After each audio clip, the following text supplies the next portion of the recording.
একটি ছোট গ্রামের পাশ দিয়ে চলে গেছে একটি পুরনো রেললাইন। প্রতিদিন সকাল সন্ধ্যা সেখানে দিয়ে ছুটে যায় ট্রেন। গ্রামের মানুষ সেই শব্দে অভ্যস্ত। কিন্তু সেই রেললাইনের পাশেই ছিল এক টুকরো পরিত্যক্ত জমি, কেউ সেখানে থামে না, কেউ তাকায়ও না। একদিন দুপুরবেলা একটি মালবাহী ট্রেন থামল সিগন্যালের কারণে। ট্রেনের ভেতর ছিলেন একজন তরুণ সেনাসদস্য। দীর্ঘ যাত্রায় ক্লান্ত হয়ে তিনি একটি পাকা আম খাচ্ছিলেন। আম শেষ করে তিনি বোটা আর আটি জানালা দিয়ে বাইরে ফেলে দিলেন। বিষয়টি খুবই সাধারণ, তিনি ভাবতেও পারেননি এর ফল কী হতে পারে। সেই রাতেই হঠাৎ প্রবল বৃষ্টি নামল। সারারাত বজ্রপাত আর টানা বৃষ্টিতে রেললাইনের চারপাশ ভিজে গেল। আমের আটিটা ধুয়ে গিয়ে একটু মাটির ভেতরে ঢুকে পড়ল। দিন যায়, মাস যায়। একদিন সকালে গ্রামের এক বৃদ্ধ লোক, নাম তার হরিচরণ দা, রেললাইনের পাশে হাঁটছিলেন। তিনি দেখলেন সেই পরিত্যক্ত জায়গায় ছোট্ট সবুজ একটি চারা মাথা তুলে দাঁড়িয়ে আছে।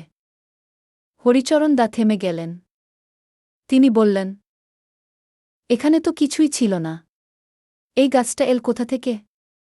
দিনের পর দিন তিনি সেই চারাটার খেয়াল রাখতে লাগলেন।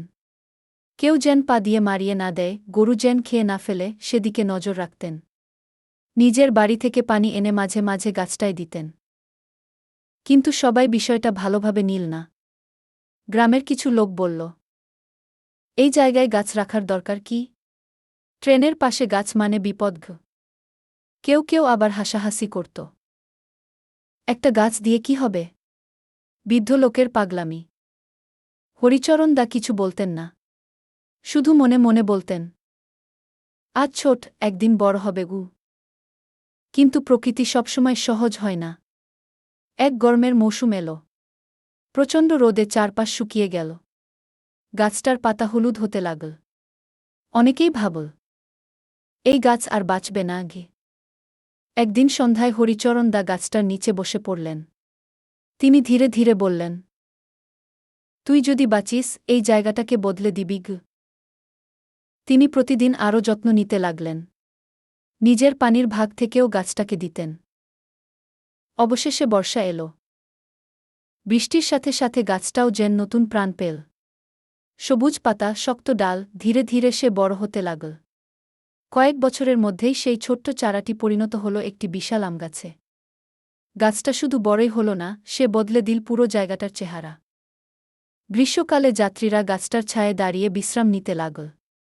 পাখিরা এসে বাসা বাঁধল। ট্রেনের শব্দের মাঝেও সেখানে শোনা যেত পাখির ডাক।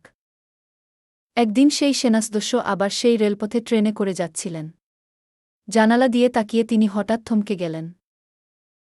এই জায়গায় আগে তো কিছুই ছিল না। এক বিশাল আমগাছ দাঁড়িয়ে আছে।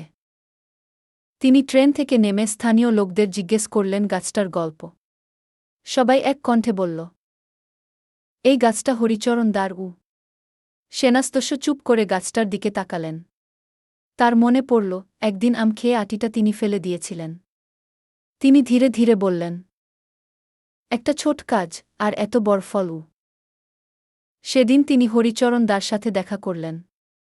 বৃদ্ধ লোকটি মুচকি হেসে বললেন, কেউ জানে না কোনটা বৃথা যায় আর কোনটা ইতিহাস হয়ে যায় উ। আজ সেই আমগাছ শুধু একটি গাছ নয়। সে গ্রামের আশ্রয়, পথিকের বিশ্রাম, আর মানুষের মনে আসার প্রতীক। গল্পের শিক্ষা: ছোট কাজকেও অবহেলা করা উচিত নয়। যত্ন আর ধৈর্য থাকলে সামান্য কিছু থেকেও বড় পরিবর্তন আসে।